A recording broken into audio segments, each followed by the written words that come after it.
Hello, I'm Steve. A little about myself. I'm a retired law enforcement officer with 20 years of service. I began my career in the jail, worked the road, and became an investigator. During my career, my training consisted of everything from SWAT to becoming a state certified crime scene technician. I've investigated crimes from thefts to homicides. After retiring and becoming aware of true crime and web sleuths, I started my channel for web sleuths to better understand the perspectives of law enforcement. Not only do we cover true crime, I go out into the field and assist families who have lost loved ones to homicide and their cases are considered cold. Join me as we look and bring attention to these critical cases.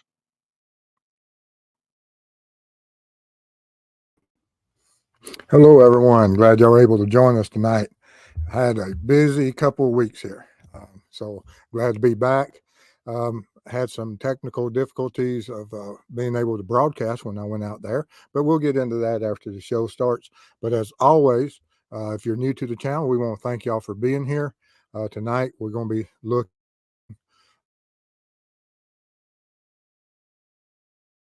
at missing and some of the things that I traveled out to the Timber Creek area, the campsite in Idaho, and along with Chris, and we had an interesting few days out there running a lot of different tests.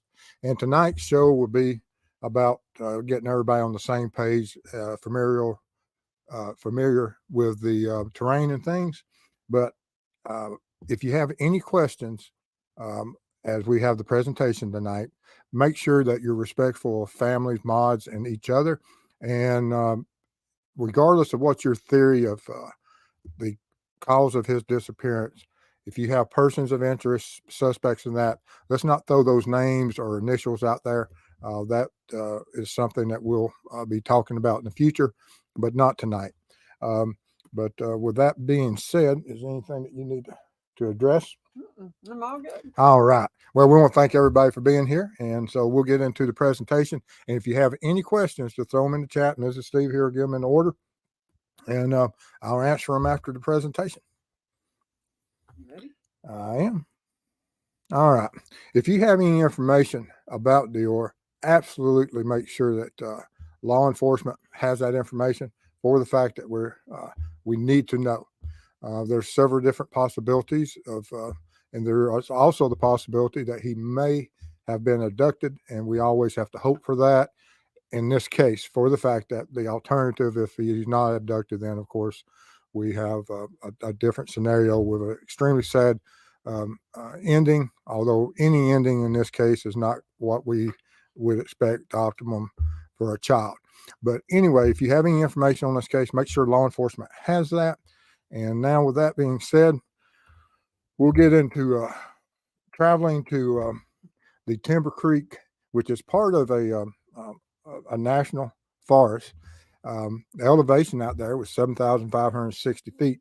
So where the campsite was, and Chris and I, when we traveled out there, and if anyone is new to my channel and maybe not know who Chris, who I'll be making reference to, and you'll see a lot of pictures of him tonight, he is the mob crew. And so if you want to check his channel out, absolutely do so. We went out and we worked, collaborated on this case out there, the investigation, ran a lot of tests, and he worked extremely hard. And absolutely, it was something that I appreciate, and I will never be able to thank him enough for traveling with me and assisting me, and I look forward to working with him again. All right.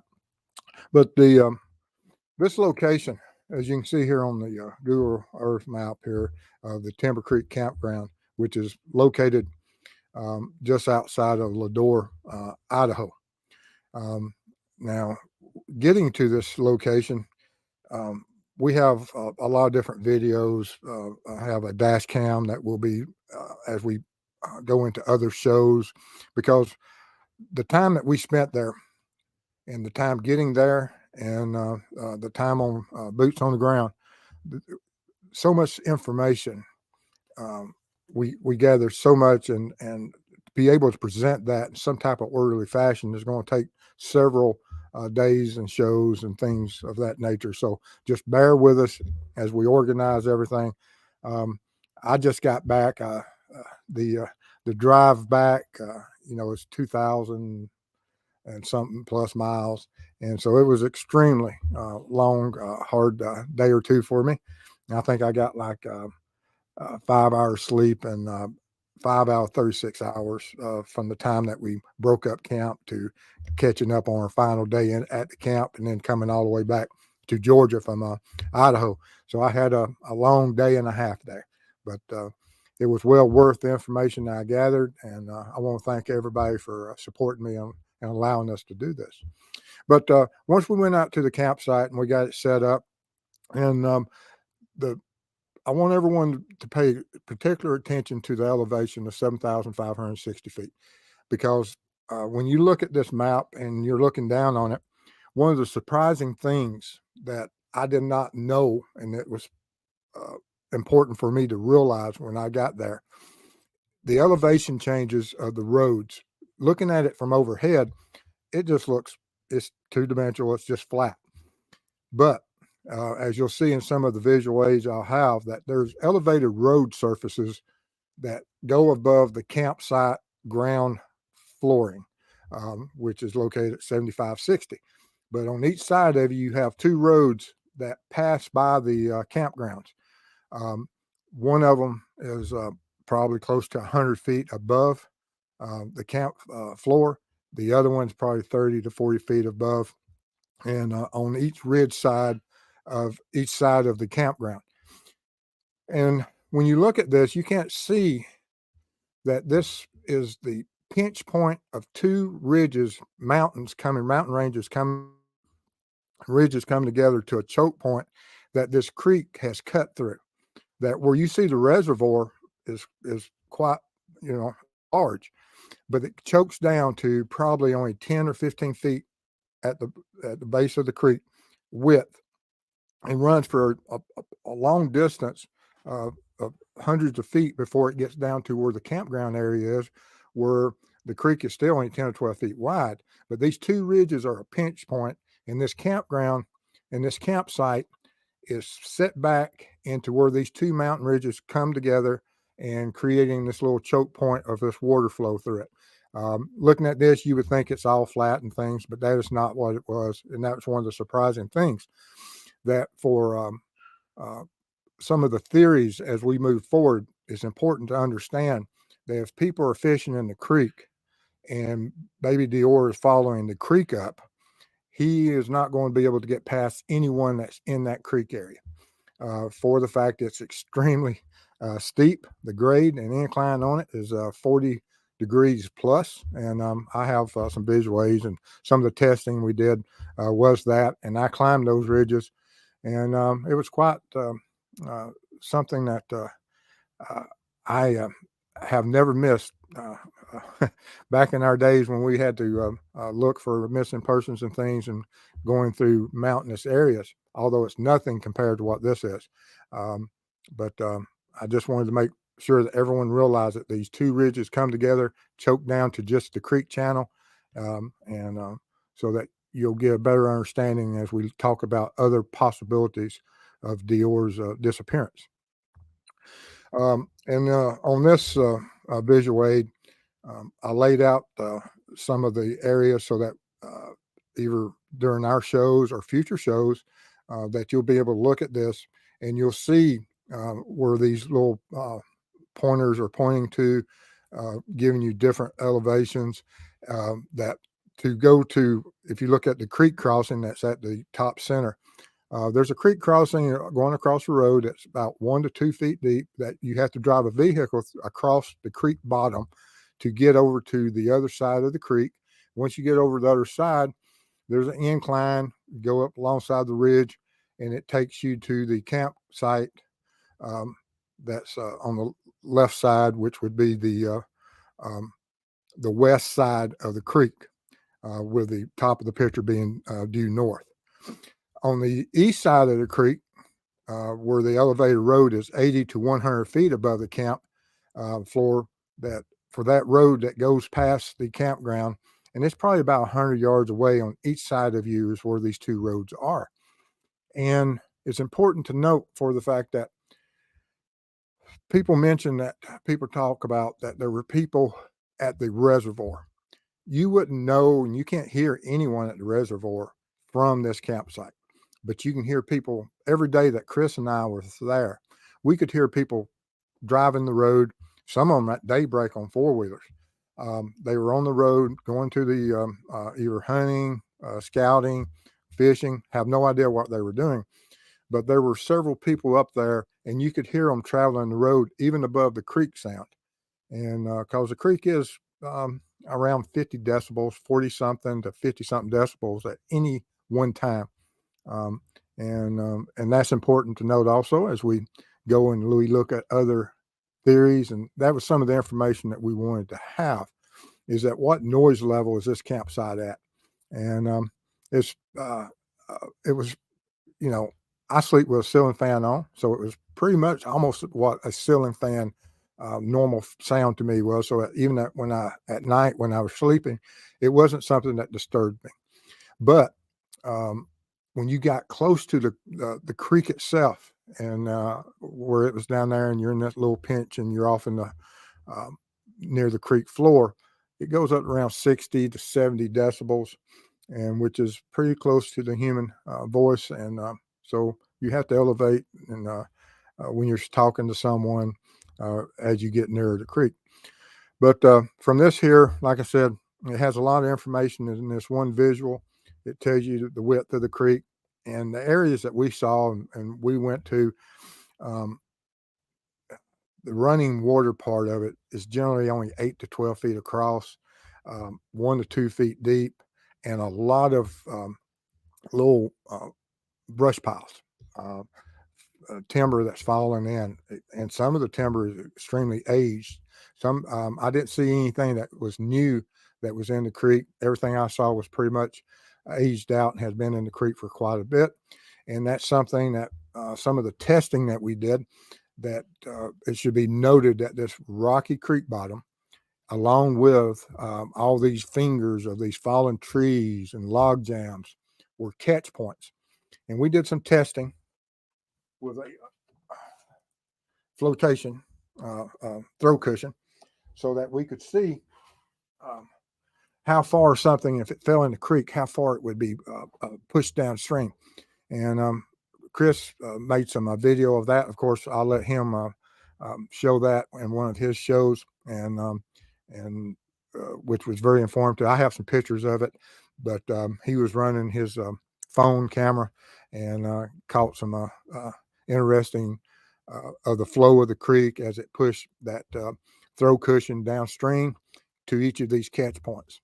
And because only in one, some of the testing we did, we only had one time that the throw cushion was able to be pushed down the creek to around almost 50 feet. Everything else was 24 or 25 feet. And so there's not, whereas if you fell into this creek, it being so shallow and so much rock and so much debris and log jams, that you're not going to be pushed down the creek very far at all. Absolutely was something that was very interesting. It was far more catch areas, not allowing free, where something could be pushed extreme distances downstream over any type of depth. So that was something that was surprising, and hopefully in our future shows we'll be able to go a little bit, make it a little bit clearer to you. But when we got down there that night, this is the right at the sunset. Absolutely a beautiful view. And now this is looking due north out of the valley. Behind me, to the south of me, is the reservoir, and the two ridges pinch in behind me. It gets dark in this valley first. The sun leaves you. You can see the sun on the hilltops to the north, and to the and you'll see it on the hilltop to the east of you as the sun sets in the west. And then in the morning, this same valley is the last place to get sun, which Chris hated for the fact that he almost froze to death He complained he didn't bring as much clothing or cold weather gear as I.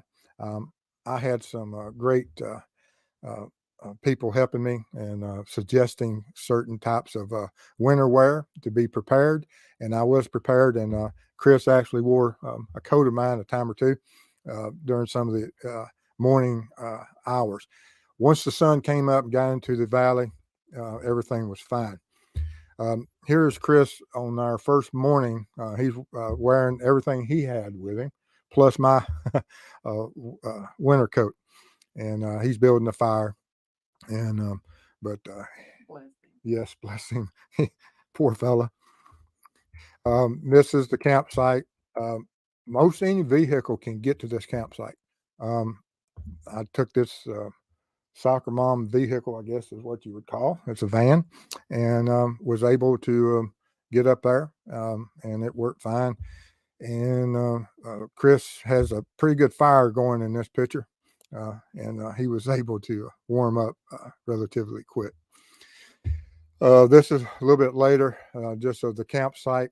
And one of the things you note in this picture is where we had our camp set up, that all the measurements and everything that when we talk about this case and we talk about certain points of line of sight, audio, anything that we talk about, we pretty well use ground where the fire pit here on the right. That's where we took all our measurements from, is from that fire pit. And to the embankment to where the creek starts over there, it's only around 50 something feet. I have all that we'll be talking about in future shows about how close that creek is to this fire pit. Um, and um, uh, and then we had some other areas that we looked at of how quick and how long it would take for someone to lose sight of someone. And then I created this visual aid here. Of course, I did a silhouette of 36 inches, which is the height description given in the Bolo lookout for DeOrr. And I created this two-dimensional image so that we could use it as visual aid whenever we put it in some of our testing across the terrain. Because we didn't have anyone that was up there camping, and we couldn't take a child with us. And so, and then I created this long expandable staff that is 12 foot high for the fact that to show people that when you go off the embankment to the creek, just how deep it is and how quick and steep it is.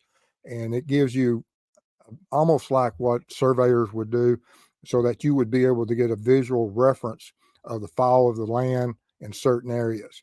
And so Chris and we did a lot of testing with the silhouette that represents DeOrr's body size. And I used white. I used white material where his hairline would be, so that we would have a reference point as we made pictures of putting him in different positions on a set schedule of distances across certain terrains, up on the ridge sides, down the road into the creek, and just so that everyone would have a better understanding of how quick um, a child of this size could disappear in this type of debris, undergrowth, foliage along the road. And it was pretty interesting, some of the things that we found out on this trip. This is one of the pictures of Chris down in the creek. Typically, when he stood down off the embankment, he's only probably 10 feet away from me, but he's 10 feet down from me also. And we have some better pictures, and one of the other presentations will go more in depth, and I'll show you the series of photos of how we established the fall, and to give you an understanding. Now, when you go off that creek embankment, it is steep. There's only one or two areas that have a gradual, probably 30-degree incline. Everything else is in the 40s to 50 degrees. I mean, it's that if you went up there on the edge and you aren't careful, you will go all the way to the bottom in a flash. And actually, this is Chris on the road doing some of the testing, but I have a picture here somewhere, and this is the silhouette that I created of DeOrr's body size of where if he was standing down in the road, um, out in the field that's near the just in front of the campsite. And like I said, we got different presentations for different things. Here we are gathering some water depth averages as we check some of the embankments for the water and the water flow. And like I said, there was so much data and so many things to cover. And I wanted everyone just to try to understand mostly about the terrain tonight.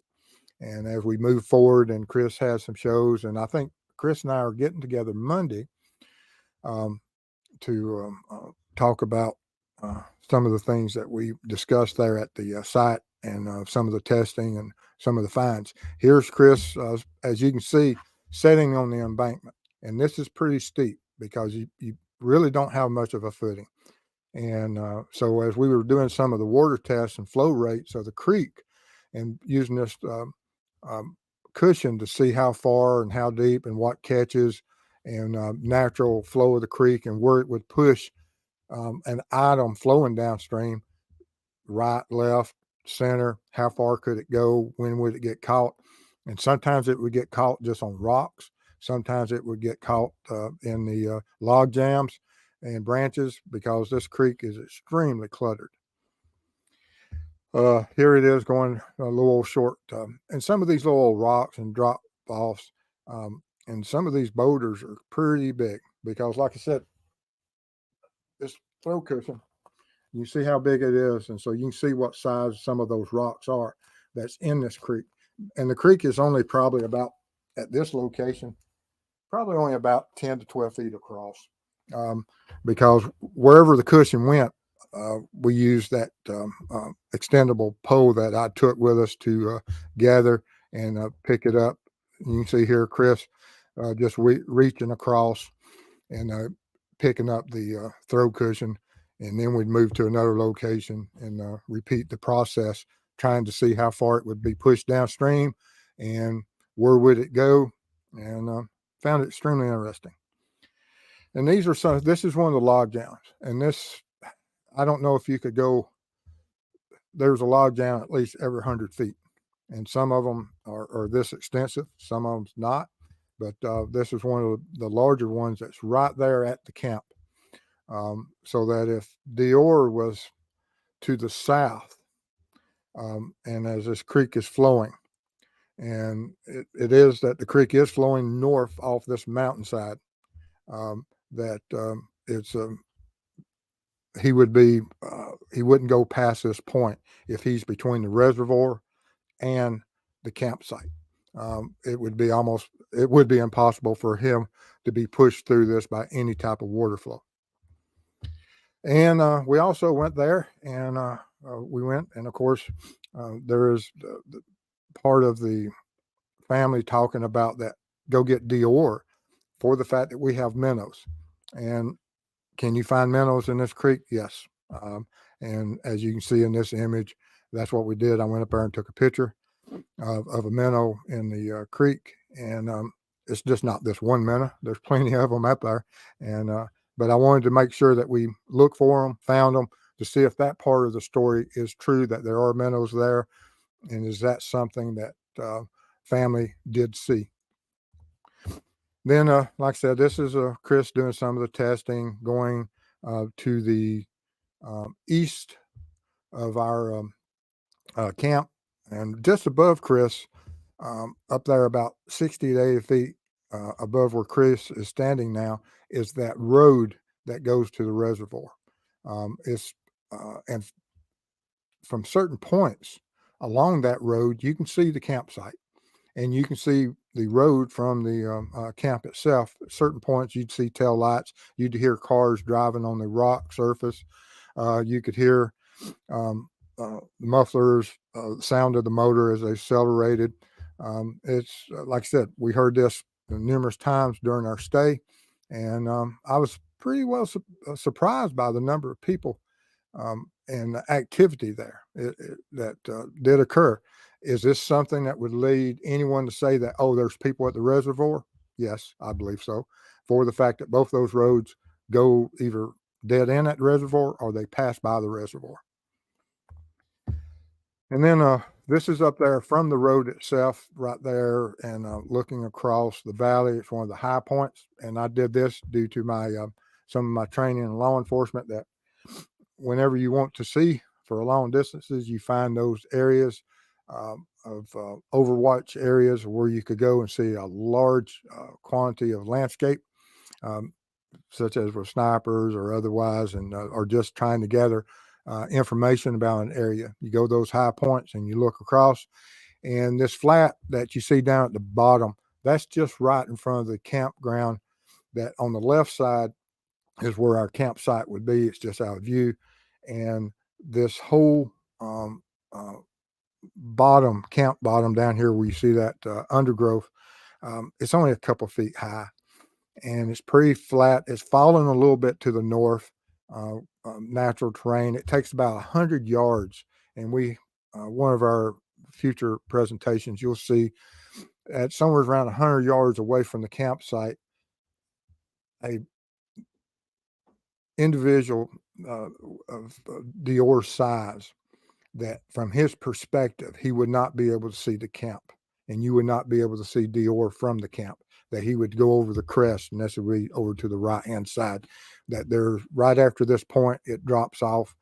There's a little bit of a drop off there. And the choke point I was talking about, that's above the campsite.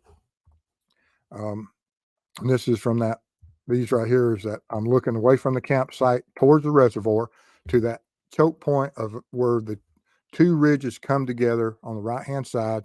The creek's only 10, 12, 15 feet across right there in that area.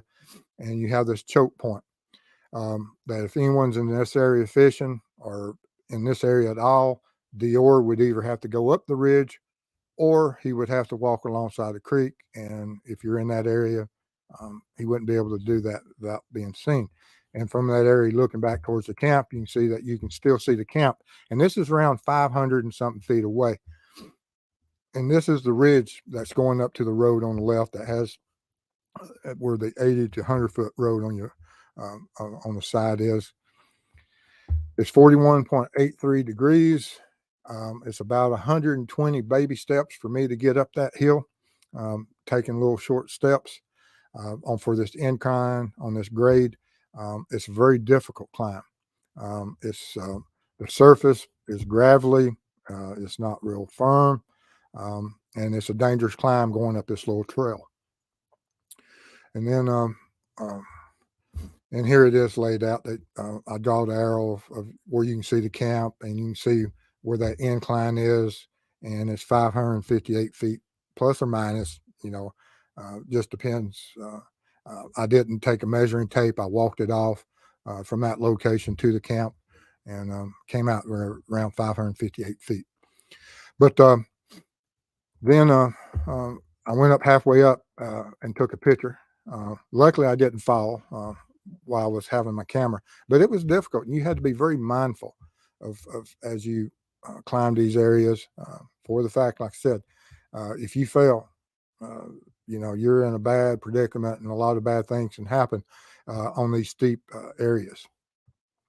And this is that from the road itself on the high side of the 80 to 100 feet elevated area, that after you go through that choke point and right before you get to the reservoir, it opens back out. And then, of course, you have the reservoir itself. It's a beautiful reservoir. And the clarity of it is absolutely amazing. You can, the water, just like when you saw the picture of the minnow, it's that clear. I mean, it's crystal clear. I mean, it's almost like there's not even water there. It's extremely shallow. And I feel comfortable that the description that Ethan gave, the reporter gave about that you could basically walk across it and see into it. Absolutely. Everywhere that we were around it, you can see all the way to the bottom. Absolutely amazing. And then this is to the south of it. Absolutely a beautiful mountain range. And how far that goes back, I have no idea. But it was absolutely amazing. All right. With that being said, do we have any questions? Oh, yeah. All right.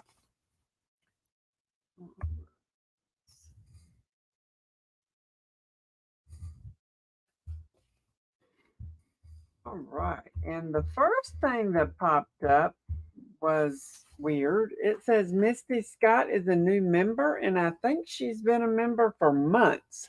So thank you, Misty, for being a member. We appreciate you. Appreciate your support. Thank you. Let me give you a blue light. Hold on. Look at there. Blue light is back in action. I had built me a blue light for my travels, but I had no signal. I couldn't create any content while I was out there. Sad. All right. So here we go. Helen Nichols. It seems to be really important for you to actually visit the site in person. True? Absolutely. For the fact that looking at it and trying to have an opinion of where could a child walk? Is it possible for the child to go in certain directions? Or how difficult would it be?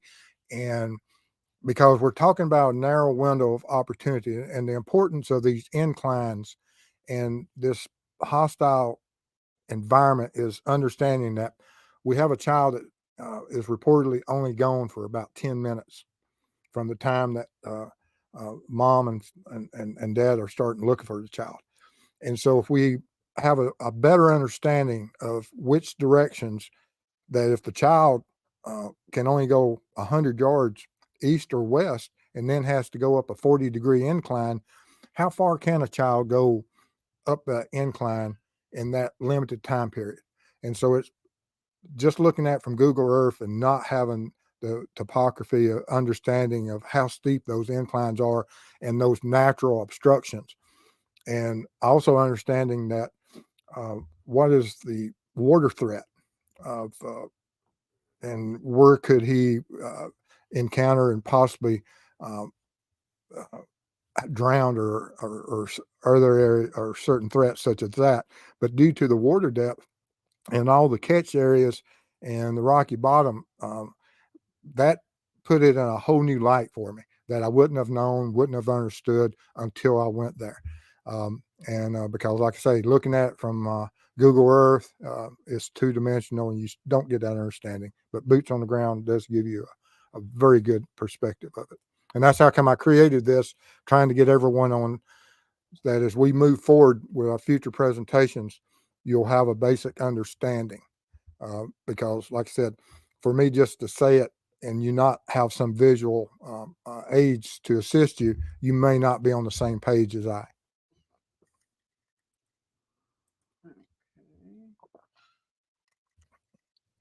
We've got Lone Pony. Thank you for covering the case. What do you feel like happened to him?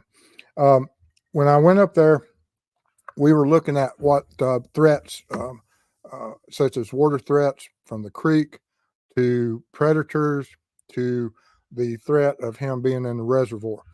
And so that's what we went there to do, look at those natural threats and what and where could he have gone and what are the possibilities. And there are, I feel, did it change my opinion? And did I really have how heartfelt and how strong of, I don't want to be biased towards individuals because I think that there is a great possibility of that there is another interaction other than predator. Um, and that if he's there and if he's on that mountainside, I think he's in this valley from where you looking down this valley and you see this dark tree line, that if he's in this valley, he's got to be from that tree line this way. And is if it was something that just happened to him naturally, there would be some type of evidence of that.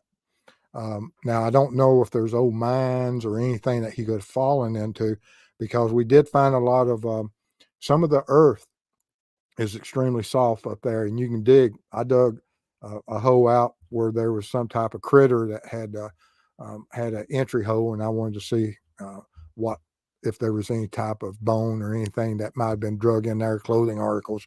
And so I dug it out a little bit, and of course didn't find anything. But within just a few minutes, you can absolutely dig a hole. In 10 or 15 minutes, you could dig a hole that you could bury quite almost anything you wanted to, and be able to conceal it from being seen. Now, being able to conceal the disturbance of the earth is a different matter, and would searchers have found? Yes. But we'll get into what I think happened to him as we progress on the other shows that will be coming. But thank you for the question. All right. And Miss Karen, member for 8 months. Thank you. That's very nice and very kind of you. Appreciate your support.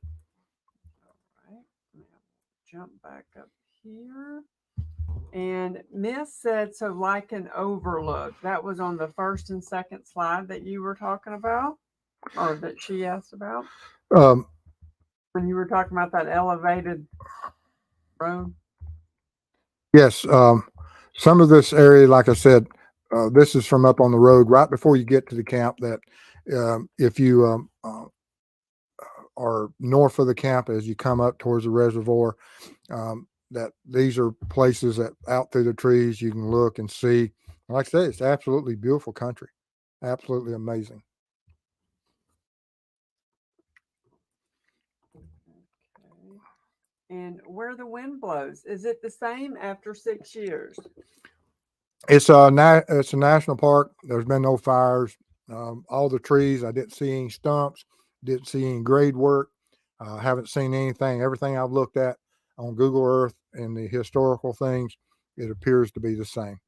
And wherever the grass is, wherever the foliage is like I said, I haven't seen, or I didn't see any evidence of any types of fires. So I assume if anyone has any information different than that, let me know. But I believe it's pretty close to exactly what it would have been during that time period. Ruckus is in chat. Hello, Ruckus. Right. And Helen Nichols, can visiting a crime scene alter your perception? Not so much alter, for the fact that I understand that until I get boots on the ground, it's extremely hard, and you got to be extremely careful, and because you don't want to create biases. And now, are you always surprised when you get to a crime scene and you're actually there? Yes. And I was surprised by several things that from looking at Google Earth. Now, was it something that absolutely changed my opinion about some of the things? The only thing that really changed my opinion is which way do I think DeOrr went. And if he didn't go that, if he went any other direction than this direction, then he was assisted by either someone or something that scared him to go in another direction. Could he have got lost and confused due to the roads? Absolutely, because you can see. I'll take you to this. Let me go to it. Hold up with me, guys. Just a second. Google machine, I went the wrong way on.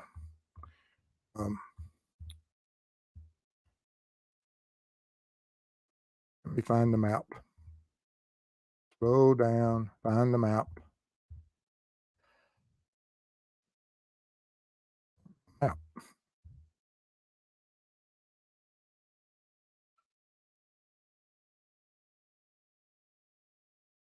That map. What map? The map that showed the roads.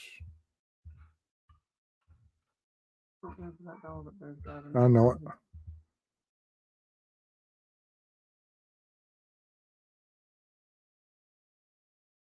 There it is. Okay. That if you look in the top right hand corner, you see where all these trails come together. That right above where it says Camp 7560. There's a single road that comes in, and then it's like a chicken's foot or turkey foot that it goes off and it comes up, and that if DeOrr had walked down the road and got into this area of these intersections. And being at that age, that if he had wandered off during that 10 minutes, and how long does it take to get down there um, from the camp to the bridge crossing and where there's a fence line? About 9 minutes. So he could have out and gotten all the way down there. And then if he turned around trying to get back, would he have taken the right road? And so understanding that children could get on a roadway and being out of sight, and the quickest and what is the max distance that he could have gotten in 10 minutes. And Chris and I did that, and we walked down the road and we went for 10 minutes. And it took us to that little cattle crossing and a fence line.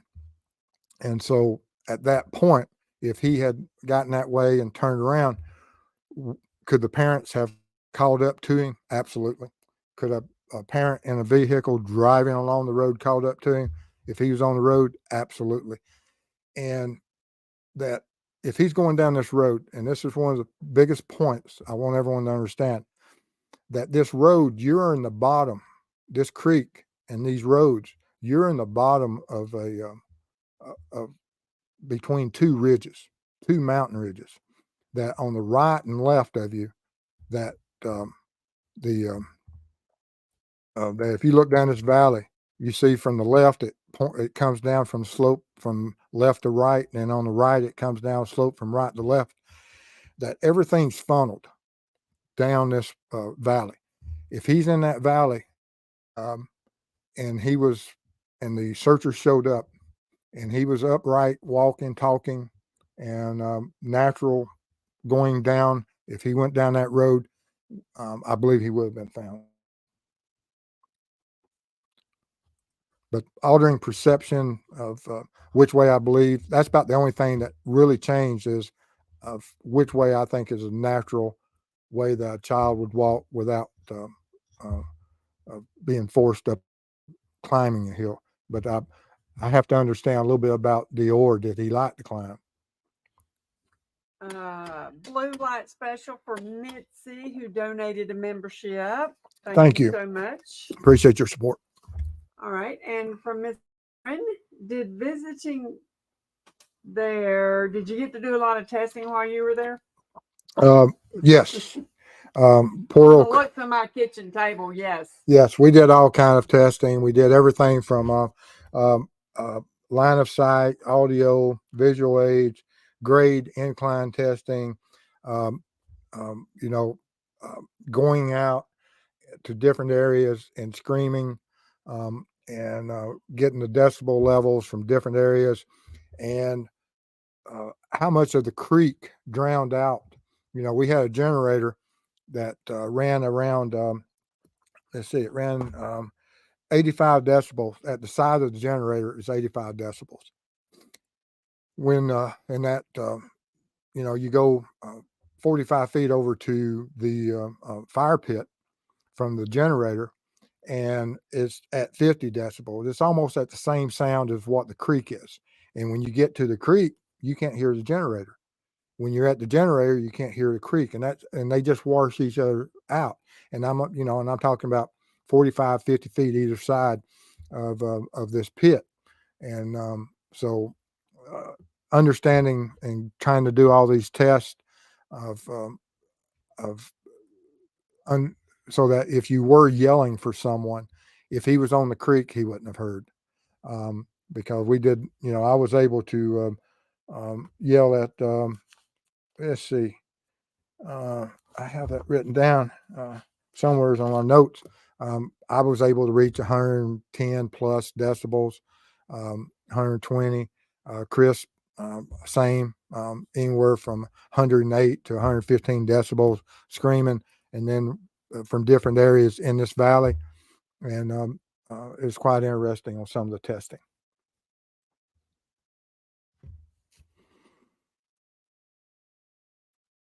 All right. And Mind of Monsters. Mr. Steve, did you guys see any wildlife? If so, what did you encounter? Thank you for all you do. I did collect some bones. I'll have them in one of my next shows of and it's a large animal. And so, but no, the bones I collected were not of human nature. These are of wildlife. But the only wildlife we saw, and I'm glad you brought that up, so I wouldn't forget it. Um, the While we were in camp, there's a rock. I'll show you here. This rock. This There's a ground squirrel that lives on this rock. Is it something that a kid could see? Chris absolutely enjoyed the squirrel, and he took pictures of it. The squirrel actually even came into our camp. And is it something that this ground squirrel has become, and other squirrels have become accustomed to people camping and going into their camps? Because this squirrel actually did come in through our camp at one point and run over to the rock. Is that something that happened that day that might have gotten the attention of DeOrr? And DeOrr followed that squirrel to this rock and got on the road, and then just naturally walked down hill. Or did the squirrel take on off past this rock? But yes, we saw that ground squirrel for every day playing on this rock.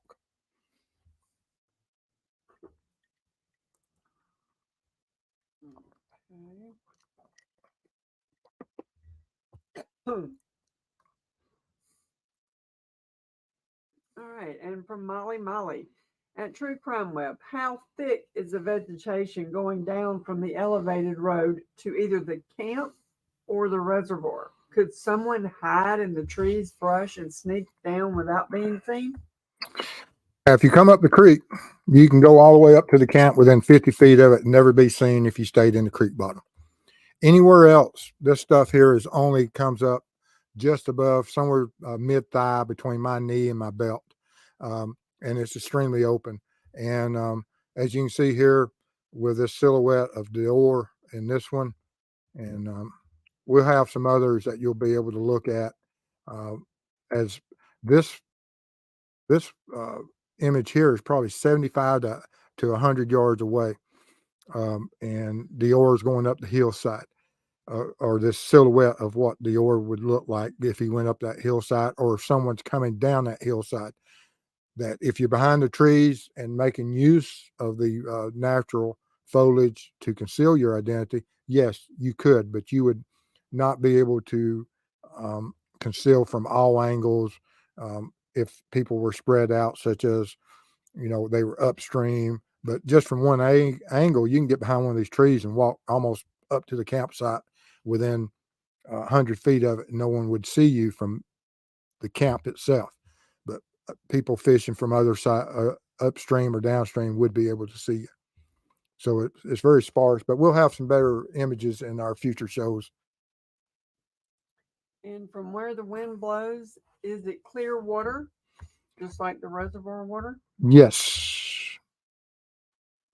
This is on Google Earth, and you can see down there that if you looked at it and you look in there, it's absolutely amazing how clear that water is. Even when I took the picture of the minnow, where that picture of the minnow went. But anyway, It's in there somewhere. it's in there. All righty. And Lee and Susan Trainer, LOL. Was there any driving accidents? No cast on a leg or anything? No. Now Chris treated me like a mother hen. He. Well, he had to. Yeah. He's answering to me. Oh, okay.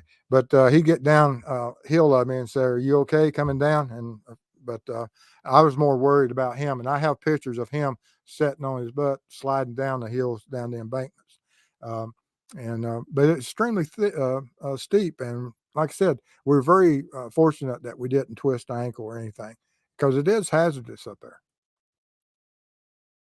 All right. And single mom, true crime. Did DeOrr fall in the water? If he did, he could have easily stepped out of it. Like I said, I don't know what the water conditions were on that day, but if the water conditions are anything like what we experienced, you're not susceptible. I mean, a foot, 18 inches. Now you could, is it possible for people two drowned in areas, but I mean the water is strong. It's powerful, but it's only moving around 2 to 3 to 5 mile an hour in certain areas. Just depends if it's going over these. But the water depth, even right here, is just a few inches deep. And after you went over this deep side of this rock, you're still less than a foot deep. Is it something that I would expect that would lead to the drowning of a child? No. And if he had, he would have been found within minutes of the searchers looking at it, because, like I said, the creek is only 10 to 12 feet across, and I couldn't find any deep holes over uh, a couple of feet deep. Okay. And from Joan, I just have to ask, did Chris get to use his wetsuit he was so excited about? No, when we saw how shallow the edges of the reservoir was, and how shallow the reservoir is and how clear it is, no, he didn't. But we'll use it on future, um, uh, but uh, trips and things whenever we could use it. But on this trip, no, he didn't get to use it. All right, single mom, true crime. Have they checked the waters nearby? Yes, I'm sure that from my understanding of the searches and the coverage of the reservoir, that yes, it has been searched, and the creeks have been searched for miles along that area. And like I said, uh, we couldn't get the throw cushion that was on the surface of the water to go more than 48 feet was the furthest that we found the throw cushion to be able to travel, and that's on absolute surface. And so anything that's has any weight to it wouldn't even go that far. All right, and for Molly, so if someone tripped at the edge, they could go tumbling down into the creek with the momentum, maybe, or at least get seriously injured. Oh, absolutely. And yeah, you have to be. And we had to take our time. I mean, like I said, you're talking about 40 to 50 degrees incline, which is extremely steep. And are there areas that are steeper? Yes. The let's see here. This area here, I mean, this probably just over 45 degrees, probably on this, or around 45. And as you see, you have to sit down, and if you're standing up, it's um, extremely hazardous and slippery. And it's down this hillside here from where we entered in. It's only probably 15 feet, but it's not anything that you would want to roll down and hit the rocky bottom. All right, and unearthed secrets after 8 years. Do you think that creek changed? I think we've already answered that, haven't we? No, Okay. no, not so much as the terrain, but no, I think the creek is pretty much the same place. Eh, of where it would have been, and the brush piles and the log jams, and it is rock. You would know more than I about how long it would take for this creek to change its path that it's cut out between these two ridges. All right, and Call Me Kitty had the same question about the terrain and how much it changed Hmm. Yeah, I don't think it's changed in our in in the 8 years. no. Okay. All right. And from Molly, are those beaver dams or made by animals or just trees randomly falling over and piling up in one area? I have hundreds of pictures. There's trees that, and that, on these steep slopes, the natural falling of trees as water erosion happens and occurs, and they get in here creating these log jams and changing certain aspects of it. But it's like on all waterways that you do have undercurrents, and they cut into the banks and trees fall in, and of course, whatever storms and weather.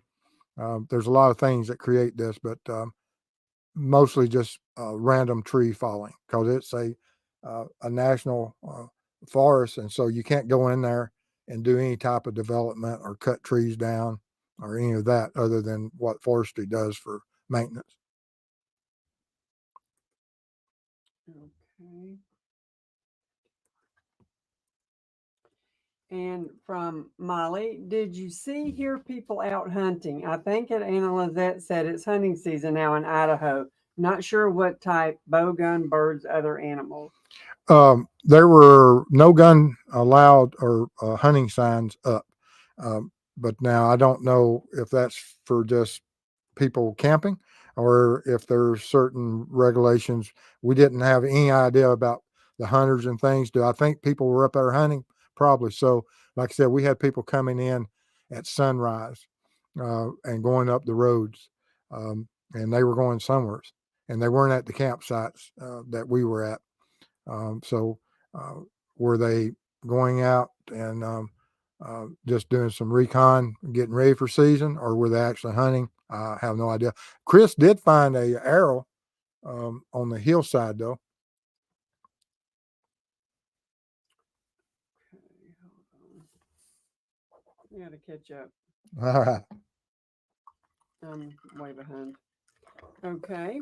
And Molly, at True Crime Web, who owns the camp and reservoir? Is the elevated road private property, state, county? Everything I looked at said it's part of the national forest up there, and so the Salmon whatever national forest um, for the Timber Creek Reservoir area, and so it would be, and it's part of the Bureau of Land Management, National Forest, whatever government agency has that, but the National Forest, whoever's the rangers and forestry over that is, so it's probably U.S. or federal.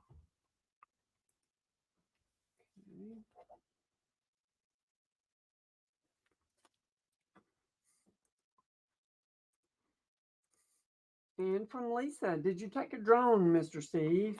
I had a drone with me, and I was able to get some footage with a hand, but there's certain things that you can't do with drones. Yeah, the restrictions for national forest. All right.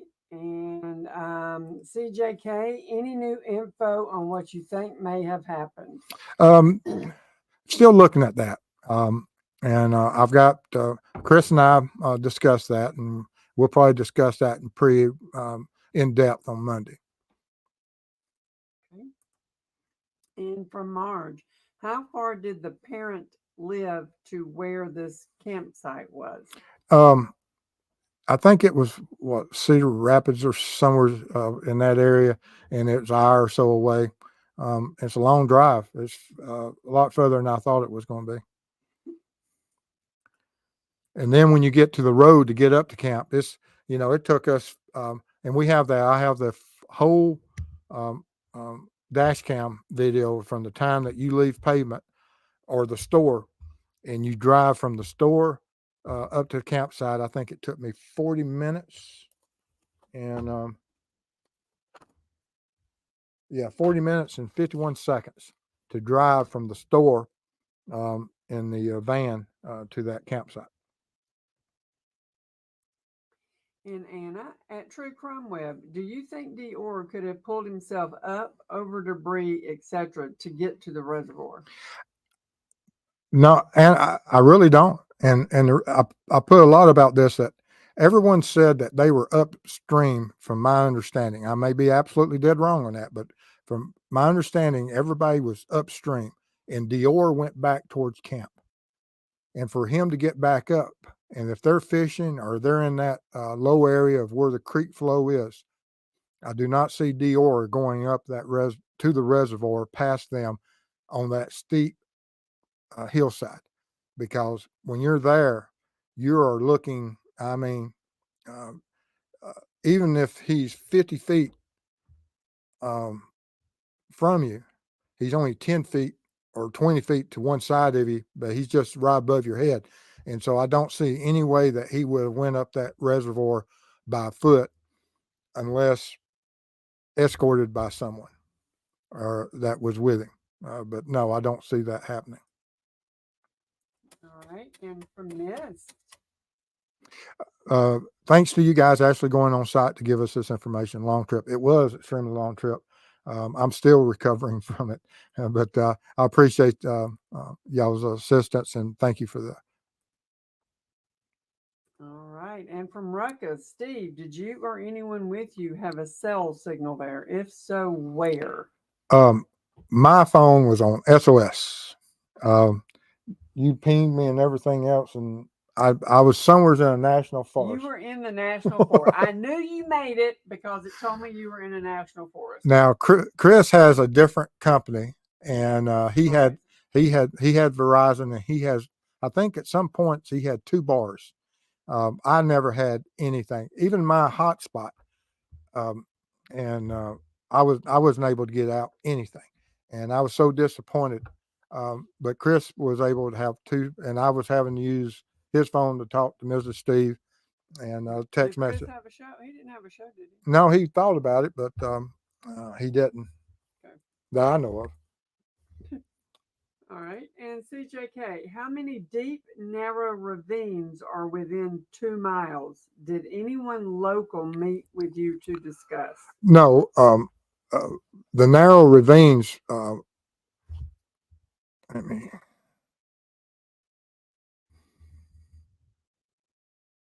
But when you're looking down this valley, and from where this creek flows, this is the only ravine creek from the reservoir down. There's none other until you break the tree line, which is probably 3/4 of a mile to a mile north of where I'm standing here taking this picture, downhill down this mountainside. And which, when you break this tree line that's in front of you in this road, it's nothing but fences and cattle on this.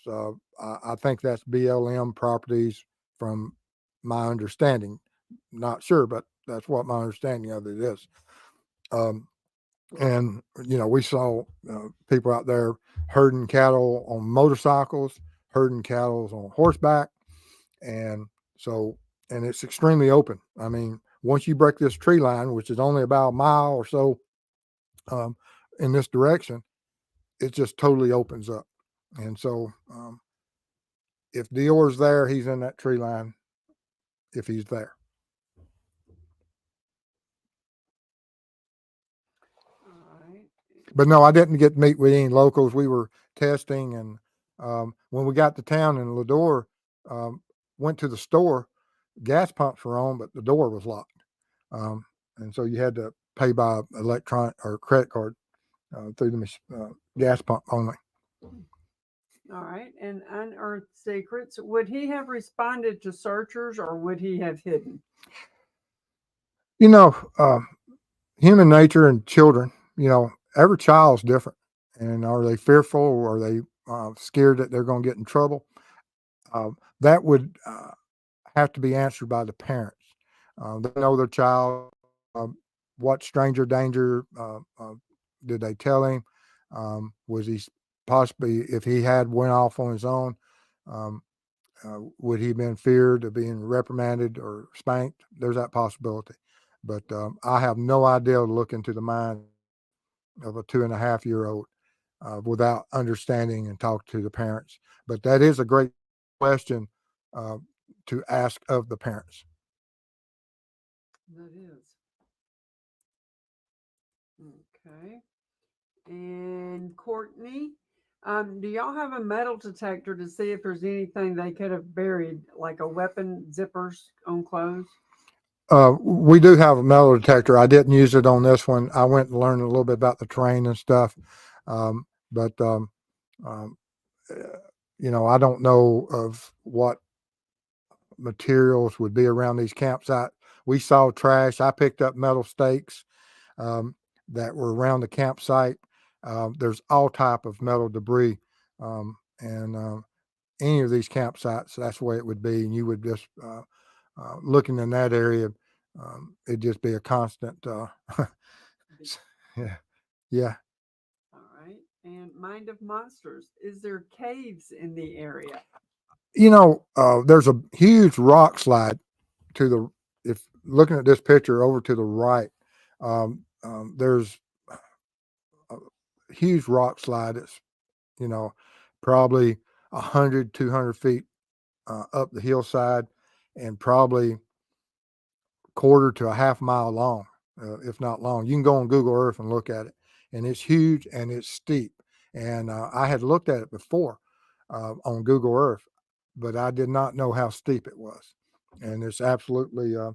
I did, once I saw that, I didn't even want to go up there and walk up close to it and take a picture because it. But now, as far as caves and stuff, I have no idea of what some of the locals may be able to answer that. Winston's mama's in chat. Oh my goodness. How you doing, Purdue? How's Winston? Yeah, how's Winston? I sent you a picture of Winston. I did get a picture.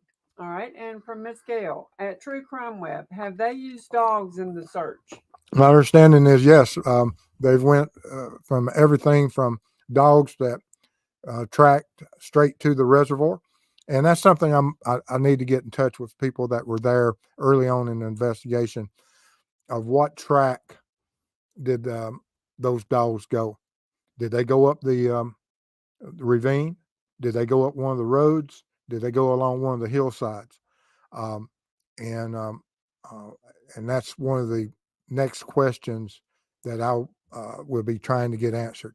Which direction and from the tracking dogs that went to the reservoir, uh, what part of the terrain there did the dogs track on? Because that will answer a large part of where I will go with uh, possibilities. All right. And oh my God, I'm all caught up. All right. And Sherry Faye, did you see any snakes? No, I didn't see any snakes. What about spiders? Yes, yes, yeah, Oh, yes. There were spiders, but I think the temperature at that probably got. I looked at some of the Lador weather historicals. I think it got down to like 50, 40 something, 50 degrees. At this elevation, Chris almost froze to death. Like I said, uh, he he didn't have enough covers, and forgot his pillows too. And I had to hear about that for a little bit. Him about he forgotten his pillows, but the it was a little bit too cold for the snakes. thank God for small favors. Let's see here. And missed. Did Mr. Steve see where they might have been fishing? They could have fished anywhere along that creek, and now that's another question I would love to get with. And have answered what areas did they fish and from each one of them specifically and at what time and because that would be interesting. All right. And from Miss Gail, does the water freeze there in the winter? Oh, I'm sure it does. Now, uh, most I can't imagine it wouldn't. I can't how harsh because right now we're here we are in September and it was probably already at that altitude in the upper 30s, low 40s without a doubt, and probably upper 30s. Ick. All right. And unearthed secrets. Is there metal debris within the woods and by the creek or just where everyone camps? I wouldn't be shocked if there wasn't. If people were fishing and have and being like me who and I have fished most of my life, I've lost enough equipment that you could never. I could start a store with what's at the bottom of the lake. Oh yes, and so and you'll have fish hooks, you'll have knives, you'll have sharpeners. Um, uh, there's so much metal debris, and actually, I think we did some. Chris found some trash in the creek, and so yes, does trash get into the creek? It does, sadly. All right. Can you take a one-off question? Sure. All right. And Michelle, any new info on Amber? Yes. um, I got billed by uh, Lab. the lab, and I've got to pay, and we've already paid, and I'm looking for the report to come in now or next week. And as soon as it comes in, I'll tell Larry the results, and then I'll tell y'all. Okay, so let me cruise just a second. Make sure that I've got everything here. While I'm searching, don't forget to give us a like. It's been a while since we've been here. We're trying to bump back up again. Yeah, I apologize. Like I said, I thought I was going to be able to do something out there, and then of course, you get out there and you find from the cell service, because Chris had mentioned that they had advised that the cell service had gotten better over the years. For me, that's not the case. Maybe for Chris and Verizon, but not for my service. All righty, you're done. All right, guys, I want to thank everyone for being here, and we got a lot of other information that'll be coming out. We'll be looking at different aspects of some of the testing from the creek, the sound testing, and the line of sights with the two-dimensional aid that I created for to replicate the outline and silhouette of DeOrr, so that you'll have a better understanding of how some of the underbrush would have reacted and how quick a child could disappear out there. And within 10 minutes, he could have disappeared in any direction within 10 minutes. Now, could he have stayed out of sight for a thorough search? No. But could he have disappeared and lost sight? Yes. But anyway, we want to thank everyone for being here tonight. Appreciate your support. Thank you for bearing with us during our break and while I was up there. And I look forward to sharing information with you, and looking forward to work with Chris. And we'll have some shows coming up. And I'll have another show Saturday. And want to Thornton Red.